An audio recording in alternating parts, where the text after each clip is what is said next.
아버지, 오늘 우리가 주님을 영과 영으로 함께 만날 때에 우리의 영혼 가운데, 우리의 인생 가운데 모든 무거운 짐이 벗어지게 되어질 줄 믿습니다.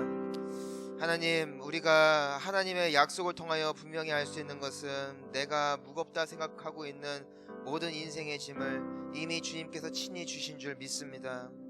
우리 주님과 함께 지는 짐은 어떠한 짐이라도 가벼운 줄 믿습니다. 하나님, 내 스스로는 견딜 수 없는 인생의 무게 앞에 쓰러진 영혼들이 예수 그리스도의 능력에 힘입어 주님의 힘으로 다시 일어날 수 있는 은혜가 회복되어지게 하여 주시옵소서. 그리고 이 시간 우리 살아계신 하나님 안에 이 코로나 바이러스로 말미암아 여러가지 눌리고 또 눈치를 볼 수밖에 없고 또 여러가지 어려움 가운데 있지만 영원하신 우리 좋으신 하나님께서는 지금도 우리를 향한 신실한 사랑으로 우리가 함께 동행하시는 여호와 하나님이신 줄 믿을 수 있는 은혜가 있게 하여 주옵시고, 우리의 막혔던 모든 영적인 무질서함이 재정돈되어지게 하여 주옵시고, 두려움에 빠졌던 영혼들이 주님 안에 담대함과 회복을 입게 되어짐으로 말미암아 정말 오늘의 예배가 다시 한번 나의 시선이 주님께로 향하는 예배요, 정말 주님 안에서 기쁨이 회복되어지는 예배가 되어지게 하여 주시옵소서. 무엇보다도 오늘 우리가 기도의 기쁨을 알기를 원합니다. 하나님, 기도할 수 있게 해주셔서 감사하고, 내가 허공을 향하여 외치는 기도가 아닌 하나님이 정말 지금도 듣고 계시고 우리의 기도에 가장 선하신 방법으로 응답하시는 하나님이심을 우리가 다시 한번 깨달아 알게 하여 주시옵소서. 오늘도 우리에게 말씀하여 주실 주님을 찬양하며 예수님의 이름으로 기도했습니다. 아멘. 예, 잘 오셨습니다. 우리 옆에 분들과 인사하시겠습니다. 잘 오셨습니다. 지금 굉장히 놀라운데, 지금 코로나라서 사실 되게 옆에 붙어 있으면 조금 그런 상황임에도 불구하고 내가 코로나에 걸리더라도 앞에는 안 앉겠다, 이거를 꼭 사진에 담고 싶어요.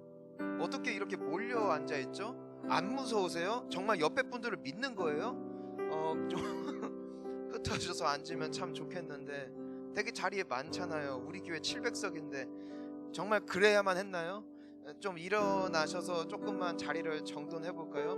예, 옆에 가족도 안 믿었으면 좋겠는데, 예, 그 가깝더라도 조금 오셔도 괜찮을 것 같아요. 네, 너무 고맙습니다. 이렇게 말하는데도 아무도 요동하지 않으면 굉장히 앞에서 말하는 입장에서 민망한데, 또 코로나가 무섭긴 무서운가 봅니다. 이런 분들이 아닌데, 예, 그거 안내 안 하셔도 돼요. 자율껏 하시면 돼요. 네, 그냥 괜찮습니다. 방금 찬양하는데 또 81번 확진자가 나왔어요. 그래서 뭐 다 알고 계시죠? 왜냐면 우리는 예배하면서 항상 핸드폰은 손에 놓고 잡고 있으니까. 예. 뭐 코로나가 뭐 무서우냐 하면은 네, 무섭죠. 네, 걸리고 싶으냐? 아니, 누가 걸리고 싶겠습니까? 하지만 우리를 정말 죽이는 것은 하나님과의 단절이에요. 내가 영적으로 하나님과 끊어지면 내가 다 있어도 아무것도 안 남더라고요. 하지만 내가 사망의 음침한 골짜기를 다닐지라도 우리 하나님과 영적인 친밀함 가운데 연결되어져 있으면 그 인생은 반드시 그 역경을 뚫고 나아갈 뿐 아니라 하나님과 함께 날아오르는 인생이 되어질 줄 믿습니다. 여러분 정말 잘 오셨습니다. 저는 여러분들이 현장 예배를 고수하는 것이 정말 귀하고 복되다고 생각을 합니다. 왜냐하면 예배는 정성이거든요. 하나님은 마음의 중심을 보신다고요. 우리가 모인 게 정답이냐 누군가가 물어본다면 저는 뭐라고 대답할 말이 없어요. 왜냐하면 이게 정답인 건지 아닌지 잘 모르겠어요. 하지만 우리의 마음의 중심을 기뻐하시는 하나님은 나의 선택에 따라 기뻐하시거나 슬퍼하시는 분이 아니라 내 그 마음 때문에 기뻐하시는 줄 믿습니다. 우리가 여기 나온 이유는 하나잖아요. 하나님께 예배하기 위해서. 그리고 신령과 진정으로 내가 예배를 드려도 최선을 다해서 예배하고 싶기 때문에. 여러분, 사실 우리 지금 모든 예배 유튜브에서 온라인으로 다 방송되고 있어요. 여러분 사실 집에서 예배 드릴 수 있어요. 집에서 예배 드려도 귀한 거예요. 하지만 그럼에도 나오기 위하여 애쓰는 그 마음을 얼마나 주님이 기뻐하실까요? 사실 사람을 감동케 하는 것은 굉장히 탁월하고 어떤 값비싼 무언가를 투자했을 때 감동이 아니라 이 사람이 정말 애쓰는구나 라는 것을 우리가 볼 때 되게 감동하잖아요. 이 사람이 되게 부족하지만 그래도 잘하려고 애쓰는구나. 밥을 먹었을 때 조금 반찬이 별로여도 이 사람이 정말 나 때문에 애쓰는구나 라는 그 마음이 전해질 때 그 밥이 맛있잖아요. 여러분의 예배를 주님이 너무 기뻐하실 줄 믿습니다. 저는 그런 생각을 해요. 코로나 때 하나님이 어떤 의미에서는 가장 감동받으시겠다. 왜냐면 평화로운 상황 가운데 예배 드리는 것은 누구라도 할 수 있잖아요. 어떠한 위협과 어려움도 없는 상태에서 내가 교회에 나와서 예배하는 것 사실 어려운 건 아니잖아요. 하지만 이런 상황임에도 불구하고 하나님을 찾아 나온다는 것, 이것은 하나님을 감동시키는 귀한 계기이고, 저는 여러분들이 이번 코로나 상황을 통하여서 하나님께 정말 점수 따기를 축복하고요. 정말 하나님께 그런 기도할 수 있었으면 좋겠어요. 나중에 우리가 힘든 일이 좀 찾아온다 할지라도 하나님, 나 그때 코로나 때도 하나님 앞에 어떻게 했는지 주님이 내 마음을 보셨지 않습니까? 나를 불쌍히 여겨주십시오 라고 내가 기도할 수 있다면 여러분, 그것은 정말 강력한 무기 아니겠어요? 하나님의 마음을 흔드는 기도 있잖아요. 예수님도 지금 우리를 위하여 중보하실 때 어떻게 중보하실까요? 그분의 손바닥에 그 박힌 못자국을 보여주면서, 아버지, 내가 이 사람 위해서 내가 이렇게 죽은 거 아시지 않습니까? 나를 봐서라도 저 사람을 불쌍히 여겨주십시오 라는 그 중보의 기도가 오늘 우리를 여기까지 오게 한 거거든요. 그 아름다운 기도를 닮아가는 우리가 될 수 있는 이 축복의 계기가 될 수 있기를 주님의 이름으로 축원합니다. 여러분, 이 시간 여기 나온 분들은 보통 분들이 아닙니다. 여러분들이 뭐라고 생각하시든 간에 우리가 마음껏 축복했으면 좋겠습니다. 참 주님 보시기에 귀한 사람들인데, 우리 함께 앞뒤 좌우에 계신 분들을 향하여 손을 내밀고 우리 함께 축복하며 나아갑니다. 하나님께서 당신을 통해 메마른 땅에 샘물 나게 하시기를, 가난한 영혼, 목마른 영혼,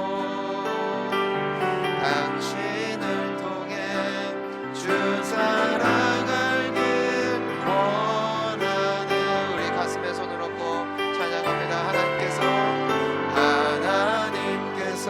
우리를 통해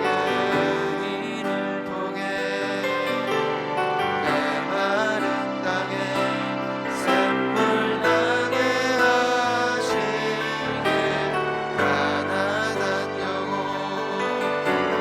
목마른 영혼,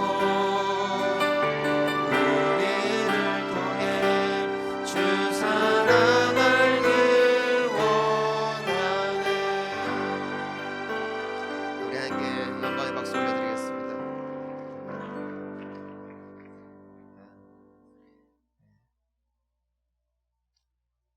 제가 잠깐 축복 기도하겠습니다. 하나님, 이들의 마음을 아시는 주여, 우리가 주를 사랑하는 줄 주께서 아시나이다. 우리의 마음을 기뻐 받으시는 여호와 하나님께서 이 어려운 시국 가운데서도 주님 만나는 자리를 포기하지 아니하는 이들의 귀한 마음이 이들의 인생 가운데 풍성한 주님의 축복으로 응답되어지게 하여 주옵시고, 정말 이들이 갈수록 잘되게 하여 주옵시고 이들의 기도가 응답되어지는 역사가 나타나게 하여 주시옵소서. 하나님, 함께 예배하는 이들을 통하여 본향교회가 복을 받게 될 줄 믿습니다. 함께 예배하는 이분들을 통하여 하나님의 살아계심을 많은 이들이 인정할 수밖에 없는 축복의 간증들이 되어질 줄 믿습니다. 이들을 축복하여 주시옵소서. 예수님의 이름으로 기도합니다. 아멘. 함께 나눌 말씀은 요한복음 16장 23절부터 27절까지, 원래 33절까지인데 우리 27절까지 함께 읽습니다.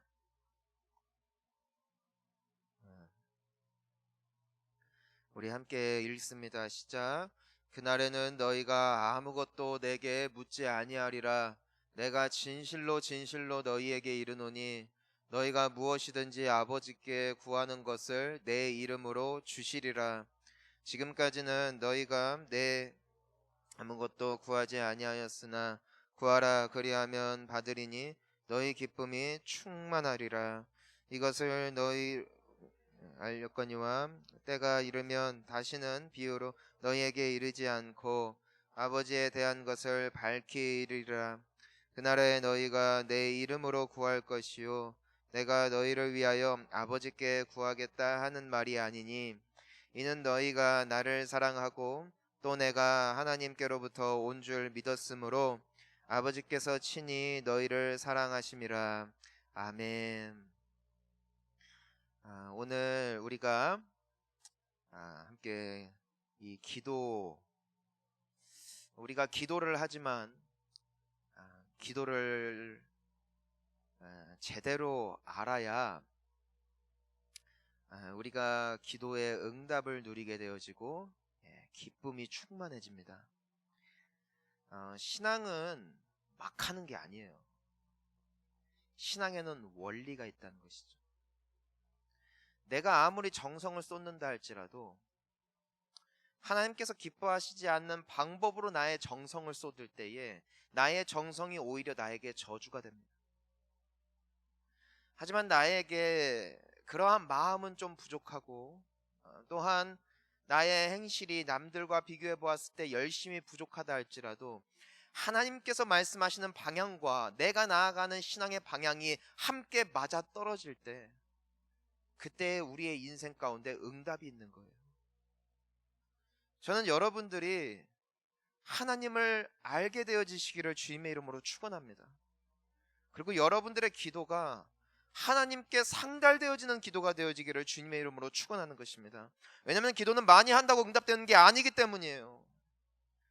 또한 적게 한다고 응답되는 것도 아닙니다. 기도는 양에 달려있지 않아요. 관계에 있는 거예요.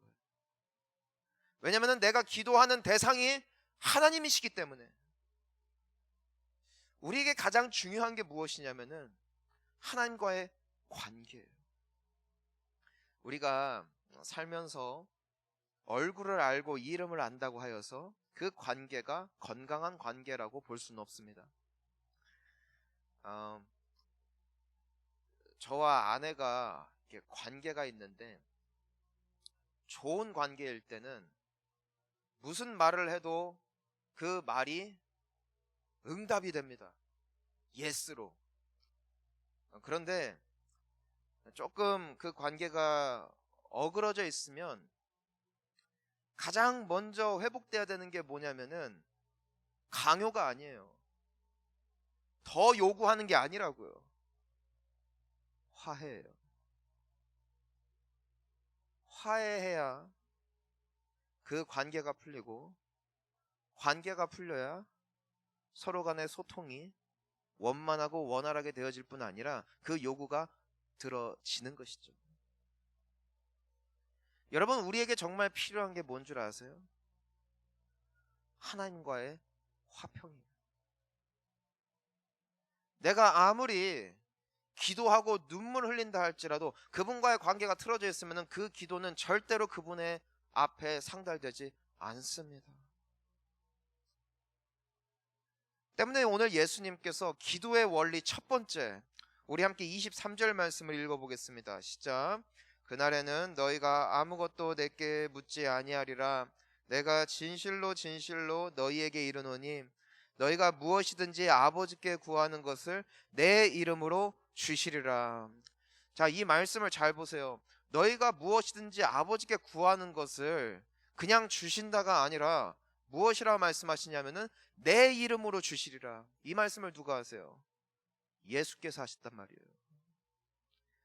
예수님의 이름으로만 나의 기도가 하나님께 상달되어질 수 있는 관계로서의 회복이 이루어질 수 있다는 것이죠. 여러분, 우리가 아무리 열심히 최선을 다하여 교회를 다닌다 할지라도 내가 예수님으로 말미암아 하나님과 화평하지 않은 관계 가운데 있다면 우리는 기도의 응답을 누리지 못합니다. 우리에게 정말 필요한 것은 하나님께 나아가 그분에게 응답을 받기 이전에 예수님 안에 거하는 거예요. 이게 무슨 말인지 사실 모르죠. 그것이 뭐냐면은 내가 거룩하신 하나님께 감히 나의 열심과 기도로 그분 앞에 다가갈 수 없는 존재임을 인정해야 한다는 것입니다. 여러분, 우리는 그런 존재가 아니에요. 하나님은 거룩한 하나님이시고 우리는 죄인이라고요. 내가 아무리 애를 써도 그분의 거룩하심에 우리는 다다를 수가 없어요. 하지만 그분 앞에 나아갈 수 있는 한 가지 길이 있습니다. 그것이 바로 예수의 이름이라고요. 여러분들의 모든 죄악을 깨끗이 씻을 수 있는 이름이 오직 예수입니다. 우리가 이것을 성경 안에서 무엇이라고 보는 것이냐면, 자, 두 가지가 있다 이거예요. 우리는 첫 번째로 근본적으로 하나님과 원수된 자들, 우리가 이것을 기억해야 합니다. 우리는 하나님 안에 진노 앞에 선 사람들이라고요. 왜냐하면 하나님 앞에 반역한 대죄인들이니까. 하지만 그러한 우리를 하나님의 자녀로 삼으시기 위하여 이 땅 가운데 오신 이가 계십니다. 그분이 예수님이시라고요. 우리가 그분의 이름과 은혜에 힘입어 하나님의 용서하심을 받아야만 오늘의 말씀의 의미가 있어요. 여러분, 재미있는 것은 세상의 모든 사람들은 기도한다는 것입니다. 이 세상에 기도하지 않는 사람이 없어요. 여러분, 놀라운 것은 무신론자도 기도해요. 무신론자도 기도한다니까요. 알 수 없는 신을 향하여 기도를 한다고요. 마음의 소원을 빈다고요. 그때 그 사람들은 위기 앞에 기도해요. 하나님, 만약에 당신이라는 그 존재가 정말 계시다면 이 위기에서 한 번만 나를 꺼내 주십시오. 모든 인생은 기도할 수밖에 없어요. 하지만 그 기도는 응답받지 못해요. 왜? 기도는 가벼운 게 아니거든요. 하나님은 누구에게만 응답하시는가? 자녀에게만 응답하십니다. 아무리 힘든 요구사항도요, 자녀의 요구사항은 부모가 듣습니다. 하나님과 우리의 관계가 원수의 관계에서 아버지와 자녀의 관계로 나아갈 수 있는 이름, 예수 그리스도의 이름만이 우리에게 소망이 되시는 줄 확신해야 합니다. 여러분, 매일 우리가 가장 먼저 예수님 앞에 기도로 나아가야 하는 이유가 여기 있어요.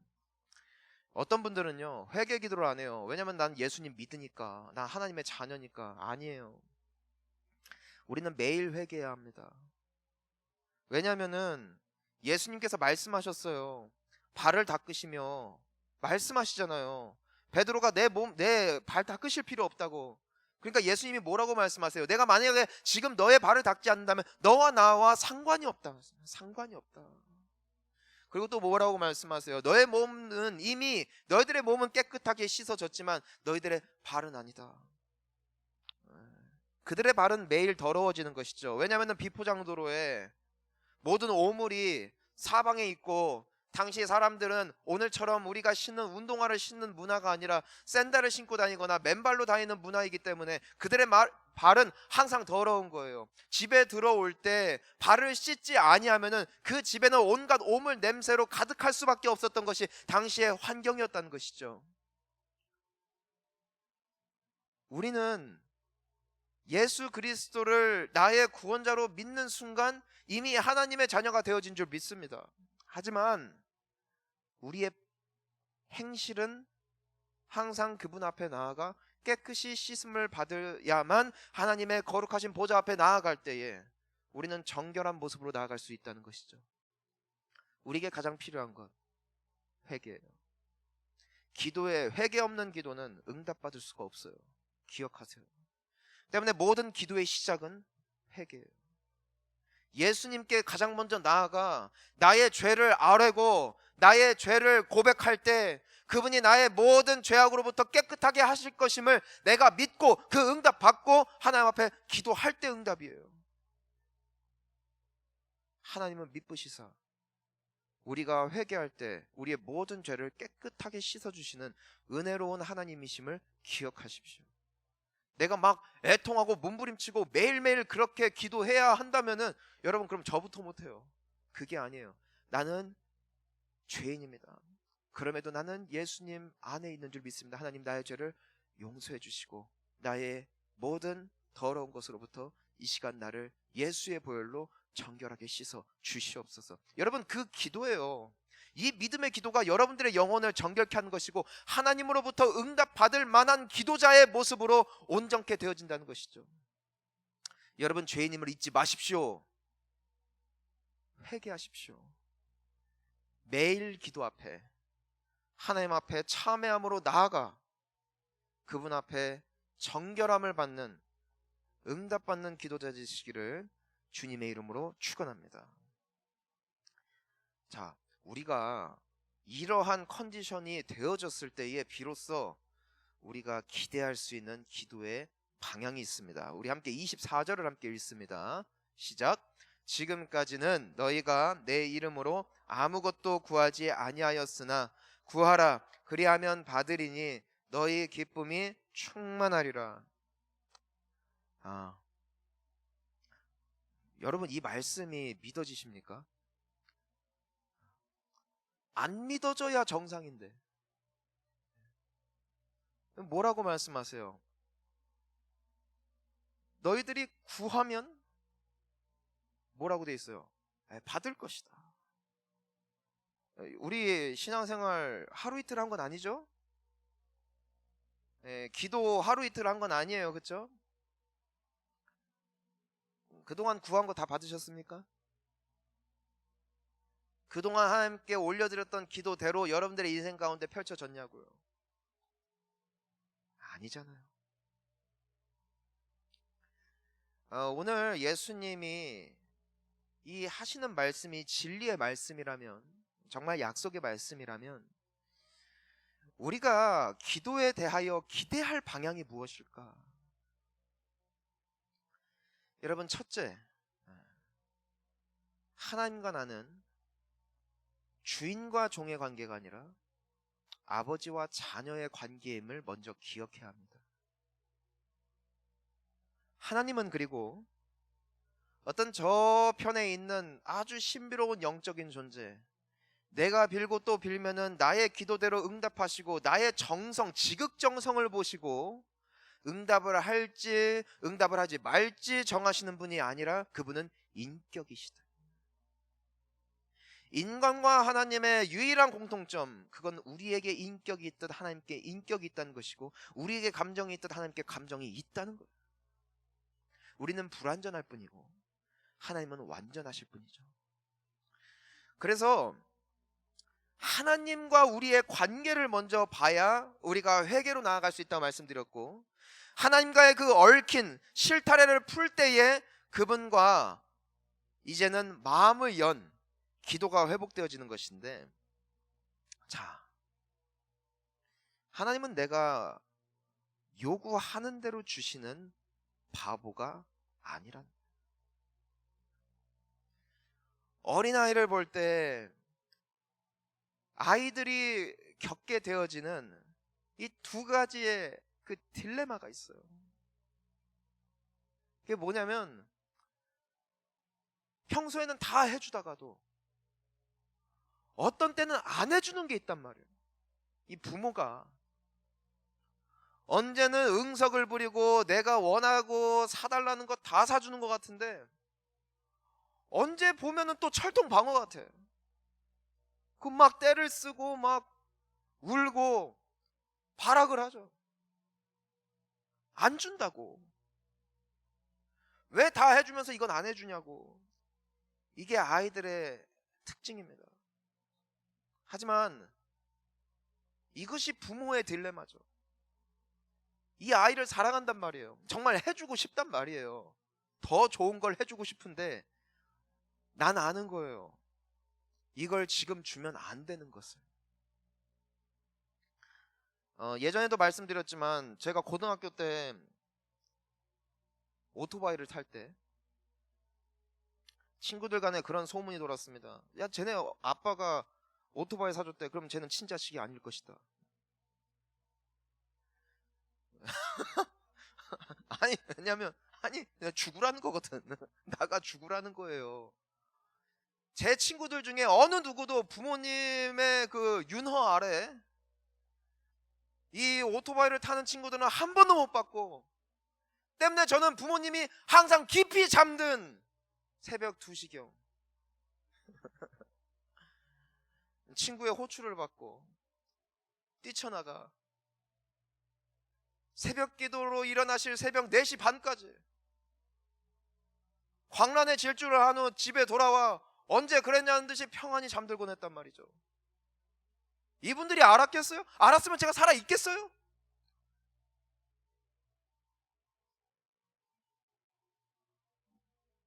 제가 서울에 있을 때 차가 너무 막히니까 아내에게 제안을 했어요. 내가 차를 놓고 다니겠다. 대신 나에게 전동 킥보드 하나만 사줘라. 너무 힙하다. 너무 멋있다. 나도 젊게 그리고 이 출퇴근길에 이 엄청난 차량에 아무튼 이 교통 체증에 내가 구애받지 않고 내가 킥보드를 타겠다. 예, 결과는 더 이상 말하지 않겠어요. 예, 예. 저는 지금도 그런 꿈이 있어요. 나중에 저는 은퇴하면요, 저는 오토바이를 탈 거예요. 저는 그때 은퇴 자금을 모아 할리 데이비슨을 살 거고요. 머리를 기를 거예요.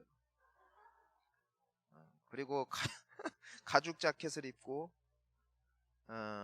휘날리며 서해대교를 광란의 질주를 하다가 바람과 함께 주님 곁에 가고 싶어요. 제가 이런 얼마나 소박해요. 오토바이 타고 다니겠다는데 얼마나 소박해. 아니 슈퍼카르라도 타면야 이 기름값이 막 펑펑 나오니까 이게 상당히 좀 거시기한 취미가 될 수 있지만 얼마나 이 오토바이잖아요. 오토바이. 두 발 달린 자전거랑 뭐가 달라. 소박한 꿈 이야기를 아내와 했어요. 결과는 말할 수가 없는 것이죠. 그 반응을 상상을 할 수가 있잖아요. 왜 뜯어 말리겠냐고요. 왜 뜯어 말리겠어요? 미워서요? 아니죠. 사랑하기 때문이죠. 제가 그 뒤로 그러면은 뭘 해줄래까지 아직 대화가 안 됐는데 갑자기 또 생각이 나네요. 나중에 대화를 해봐야겠습니다. 그럼 더 좋은 거를 해줘야지. 하나님이 정말 우리를 사랑하세요. 하나님이 여러분을 정말 사랑하세요. 때문에 내가 원하는 것을 100% 다 안 들어주시더라고요. 근데 우리는 어떠한 존재인가요? 어린아이 같은 존재라. 왜냐면 지금 하나님의 그 높으신 뜻이고 뭐고 지금 당장 내 발등에 불이 떨어졌는데 응답을 해 주셔야 되는데 내 기도를 들어주셔야만 하나님이 영광 받으실 수 있음이 내 눈에는 뻔히 보이는데 하나님은 때로는 지독하리만큼 침묵하신다는 거예요. 그때 우리는 울다 잠듭니다. 하지만 그러한 우리의 모습을 보시는 하나님은 어떠한 마음이시겠냐고요. 하나님은 우리에게 말씀하십니다. 조금만 기다려주면 안 되겠냐. 왜냐하면 하나님은 우리의 기도를 들으셨어요. 아멘이세요? 들으셨다고요. 우리는 듣고 까먹어요. 제가 확신하는 바는 오늘의 설교 내일 잊을 거예요. 누가 아멘 했어요 방금? 근데 그 진짜예요. 진짜. 그건 진짜예요. 근데 하나님은 안 잊어요. 하나님은 내가 지나가며 외쳤던 한마디의 기도도 절대로 잊지 않으세요. 그리고 하나님은 응답해 주세요. 어떤 방법으로? 가장 좋은 방법으로. 이렇게 보니까요, 과연 내 기도가 다 응답되었더라면 어떻게 됐을까? 일단 여기에 살아있는 사람이 몇 명 없을 거예요. 일단 다 죽었을 테니까. 농담이고요. 지구가 이미 망했을 거예요. 왜냐면 나는 고등학교 때 지구의 멸망을 놓고 기도했으니까. 하나님께 영광을 돌립니다. 그분이 내 기도에 응답하셨다면 여러분들은 없었을 테니까요.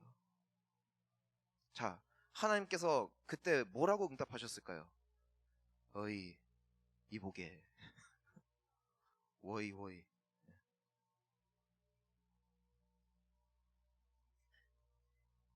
지금 세상이 망하지 않았음에 감사합니다. 왜냐면은 주님을 더 알게 되었고 사랑하게 되니까 세상은 정말 주님이 주신 선물임을 보게 되니까. 제가 어렸을 때 정말 갈등이 있었던 관계, 그 관계를 놓고 전 진짜로 하나님 앞에 악담을 퍼붓고 막 그 사람 망했으면 좋겠다고 막 그런 기도했어요. 저는 지금도 그 사람 알고 있거든요. 하나님이 제 기도에 응답 안 하시면 얼마나 감사한지 모르겠어요. 하나님의 응답의 특징이 있어요. 하나님 아버지와 자녀 사이에 있는 이 기도의 소통, 그리고 그 하나님께서 주시는 기도 응답의 특징이 있어요. 결과에 있다는 것이죠. 우리가 그 24절 말씀 다시 보니까 결과가 있다고요. 뭡니까? 24절 띄워보세요. 자, 구하라 그리하면 받을 거예요.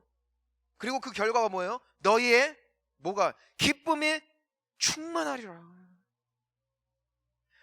기쁨이 충만한 결과가 하나님의 응답이에요. 그때까지 기다려 보라는 거예요. 성경에 아무리 기도를 해봐도 불쌍한 사람이 있는데 요셉이란 말이에요. 요셉. 하나님이 꿈꾸게 하셨고 비전을 갖게 하셨고 하나님의 응답을 받게 하셔서 그 꿈을 나눈 것밖에 이 어린 소년에게 무슨 죄가 있냐고요. 하지만 간절했던 그의 어떤 그 비전과 그 꿈과 그 기대감을 향한 하나님의 응답이 뭐예요? 형들의 미움받고 노예로 팔려간. 여러분, 우리의 인생에 이런 기막힌 일들이 있다니까요. 내가 하나님을 사랑하고 하나님께 드려지기를 원했던 것 외에 내가 하나님 앞에 대체 잘못한 게 무엇이 있을까 싶을 만큼 하나님 앞에 순전한 마음으로 섰을 때가 있어요. 하지만 하나님의 응답은 애굽일 때가 있는 거예요.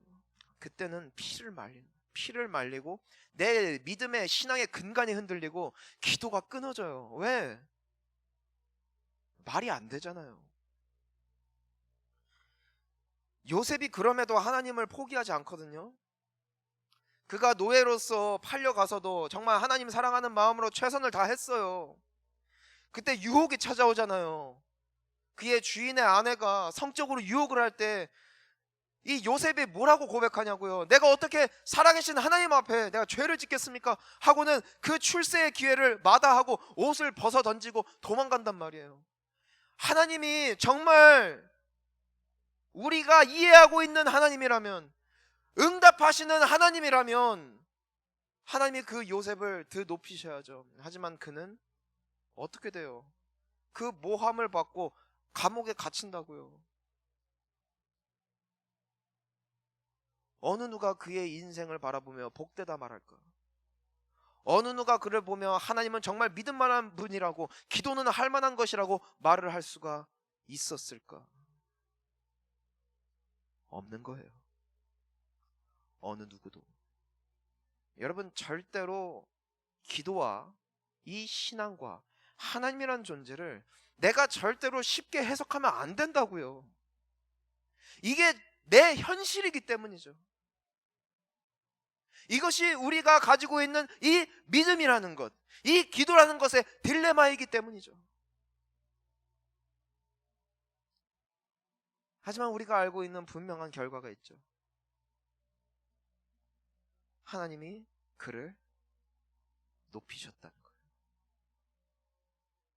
하나님이 그의 꿈과 그의 기도의 제목보다, 그가 상상할 수 있었던 그림보다 더 큰 그림으로 하나님은 만들어 가고 계셨다는 거예요. 그의 기쁨이 충만했어요.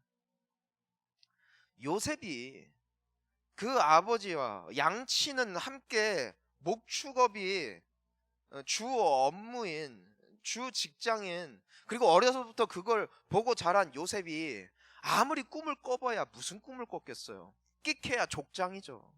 끽해야 족장. 끽해야 그 양떼들 중에 자기가 키운 양들이 제일 많이 커져서 형들로부터 존경받는 모습이 끽해야 요셉이 그릴 수 있는 그림의 한계죠. 그게 우리가 볼 수 있는 인생의 한계죠. 하지만 하나님의 시선은 어디 있었다는 거예요? 세계에 있었다고. 온 세계가 요셉으로 말미암아 구원받고, 요셉으로 말미암아 복을 받고, 요셉으로 말미암아 살아나게 되어지는 그 크고 광대한 그림을 하나님께서는 그리고 계셨기 때문에 하나님의 응답은 살려주세요, 나 좀 도와주세요를 라는 기도를 향한 즉각적인 응답이 아닌, 네가 나를 믿니? 나를 믿고 조금만 더 함께 갔으면 좋겠다. 하나님의 응답은 기다리라는 거였어요. 그리고 그 결과는 너희의 기쁨이 충만하리라. 너희의 기쁨이 충만하리라. 그 응답을 받은 거예요. 사랑하는 성도님 여러분, 여러분들의 기도는 어떻습니까? 신실하게 이어지는 기도입니까? 아니면 지금 딜레마 가운데 빠져 있으십니까? 여러분 기억하십시오. 하나님은 살아계십니다. 그리고 여러분 기억하십시오. 그날 여러분들의 기쁨이 충만할 것입니다. 기도한 자들의 축복이라. 이 기도의 잔이 가득 찼을 때 하나님의 때가 다가오고 있습니다. 어제, 오늘 이제 여러분들 문자 받으셨겠지만 어느 한 집사님의 부친께서 소천을 하셨어요. 근데 그분이 2년 전부터 어머니랑 같이 그런 대화를 하셨대요. 아침에 눈을 뜨면 이 대화로 하루를 시작했대요. 천국 갈 날이 하루 더 가까웠네.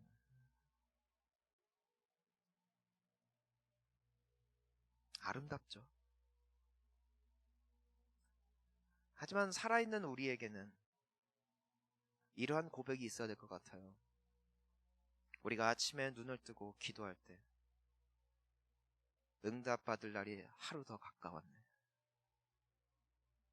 기쁨이 충만할 그 날이 하루 더 가까웠네. 그러면서 가는 거예요.